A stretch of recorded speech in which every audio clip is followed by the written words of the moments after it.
Welcome back to स्टॉकलाइंस India, जहां पर हम ब्रोकर की कॉम्प्लेक्स रिपोर्ट को सिंप्लीफाई करते हैं ताकि रिटेल और नए निवेशक इन्वेस्टर्स को समझने में आसानी हो, डिसीजन लेने में आसानी हो। तो आज हम बात कर रहे हैं green Ply industries. Green ply के रिजल्ट्स आ चुके हैं और नंबर्स देख के एक ही क्वेश्चन आता है, क्या अभी भी इस स्टॉक में पैसा बन सकता है? रेवेन्यू 20% ग्रोथ हुआ है, प्रॉफिट ऑलमोस्ट 86% जंप किया है, लेकिन सबसे इंपॉर्टेंट ब्रोकर अभी भी 29% अपसाइड दे रहा है। तो आज हम सिंपल लैंग्वेज में समझेंगे ये स्टॉक अभी भी बाय है या लेट हो चुका है। रिपोर्ट है Green Ply Industries buy Axis Direct. अब हम देखते हैं, रिपोर्ट डेट है 4 मई 2026, रेटिंग है बाय। करंट मार्केट प्राइस जिस दिन रिपोर्ट आई थी 264, टारगेट प्राइस 340 है, अपसाइड 29%। लेकिन ब्लाइंडली फॉलो नहीं करना है, इसके पीछे का लॉजिक समझना जरूरी है।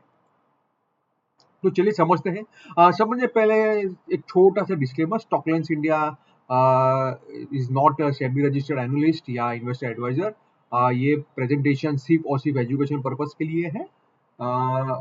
कोई भी डिसीजन लेने से पहले अपना रिसर्च जरूर कीजिएगा। बाकी के पॉइंट्स आप मेरे स्क्रीन पे देख सकते हैं।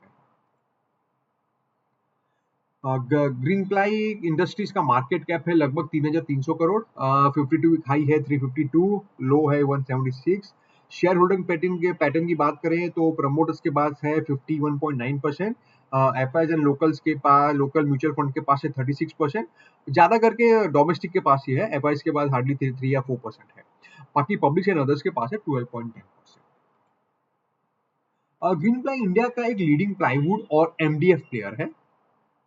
अगर आप फर्नीचर इंडस्ट्री को देखें तो ये कंपनी डायरेक्टली उस ग्रोथ का बेनिफिट ले रही है। सबसे इंपॉर्टेंट ट्रेंड, अनऑर्गेनाइज से ऑर्गेनाइज शिफ्ट।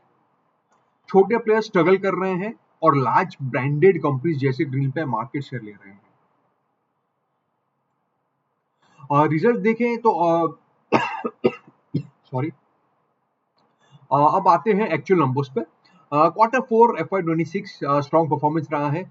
रेवेन्यू 776 करोड़ जो ऑलमोस्ट 20% ग्रोथ है। EBITDA that is earning before interest tax depreciation and urbanisation 93 crore, expectation से बेटर है। Profit 31 crore which is 86% growth, और मार्जिन भी इंप्रूव हुआ है। ये सिर्फ ग्रोथ नहीं है, ये प्रॉफिटेबिलिटी इंप्रूवमेंट भी है, और ये सिग्नल देता है कि बिजनेस स्ट्रांग होता है, जो रिफ्लेक्ट करता है मार्जिन इंप्रूवमेंट में भी।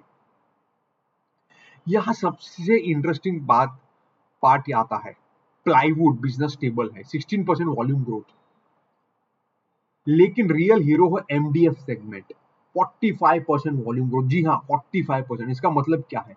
फ्यूचर ग्रोथ एमडीएफ से आने वाली है, और यही रीजन है कि एनालिस्ट बुलिश है। 3 स्ट्रॉन्ग रीजन है बुलिश होने के। पहला, मार्जिन इंप्रूव हो रहे हैं, एमडीएफ डिमांड स्ट्रॉन्ग है, कंपनी मार्केट शेयर गेन कर रही है। मतलब ये एक वन टाइम स्टोरी नहीं है, ये स्ट्रक्चरल ग्रोथ स्टोरी है।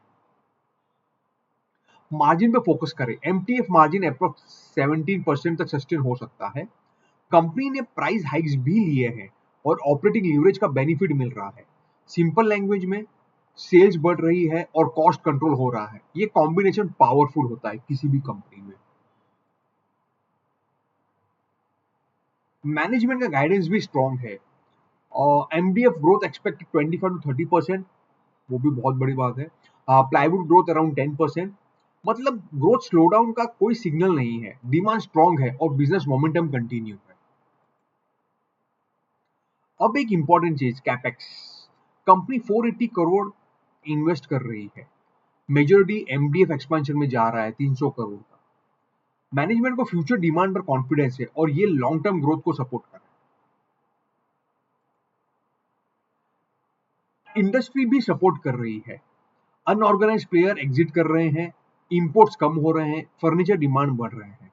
मतलब टेलविंड स्ट्रॉन्ग है, कंपनी अलोन ग्रो नहीं कर रही, पूरा सेक्टर ग्रो कर रहा है। नंबर्स देख लो, देखो लॉन्ग टर्म के। रेवेन्यू 2700 करोड़ से 3400 करोड़, 3400 करोड़ तक जा सकता है। प्रॉफिट 90 करोड़ से 194 करोड़ तक। ऑलमोस्ट डबल होने की बात कर रहे हैं, तो ईपीएस आपका डबल हो जाएगा ऑलमोस्ट। ये रीजन है कि वैल्यूएशन जस्टिफाई हो रहे हैं। अब सबसे इंपॉर्टेंट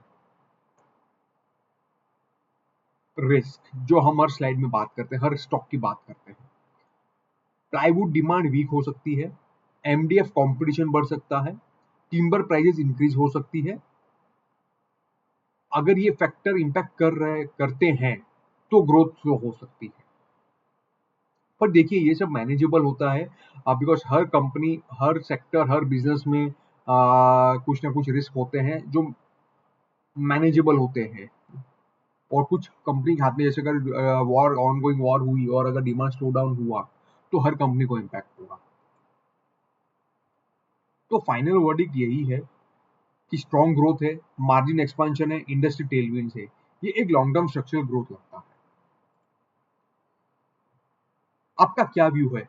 क्या ग्रीन बाय 340 तक जा सकता है? कमेंट में बताओ यस या नो। अगर आपको ऐसे ही सिंपल स्टॉक एनालिसिस चाहिए तो लाइक, शेयर और सब्सक्राइब जरूर करें स्टॉकलेंस इंडिया को। अब हम मिलते हैं अगले वीडियो में, अगले ब्रोकर की अगले स्टॉक रिपोर्ट के साथ। जब तक के लिए धन्यवाद।